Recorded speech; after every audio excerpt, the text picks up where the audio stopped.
يا كبير، قلت ايه؟ اختار لك خيره، هتقعد معانا ولا ناجي معاك؟ هدية، خلي عندك مفهومية. يعني بعد كل الهري اللي عمال يهريه ده عايزاه في لحظة يقول لك اوكي؟ ما لازم، هيبقى شكله عرة. يعني لازم ياخد وقته ووضعه يعمل لك كده. الحتة دي في الأفلام على فكرة عادة بتبقى سلو موشن وبيحط عليها مزيكا، وعادة بتبقى فلوت عشان الناس تتأثر. تصدق جد انك سخيف. طب ايه قولك عاد ان في اللحظه السلو موشن دي انا كنت بدات اخد قرار اني اقعد، وعشان سخافتك دي حسافر. داير تسافر، ايه تسافر كيف وانا قلبي اسيرك حبيبي بارك ما بعشق غيرك.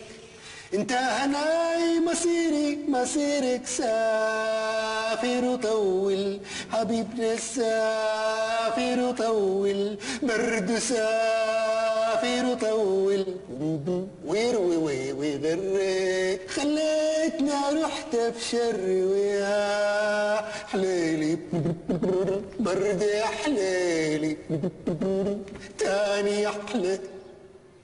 السلام عليكم. وعليكم السلام ورحمه الله. انت مين يا عم انت؟ يا زول روق، مركب وش مالك؟ انا نعيم وجاي افتش على الكبير. انا الكبير؟ عمر؟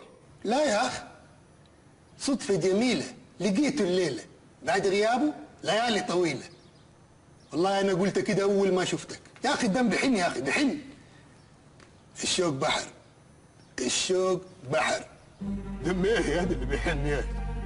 استنى يا اخي انا بشرح لك. انا اسمي النعيم الكبير قوي، اخوكم من السودان، ود ام درمان ذاته. لما ابوي قال لي انه مات. ابوك قال لك انه مات كيف؟ ما تصبر يا اخي، مالك شفقان؟ خليني اشرح لك. لا حول الله يا ربي. شوف انا عادة يعني ما قاعد افتح الايميل، بس فتحت الايميل بالصدفة.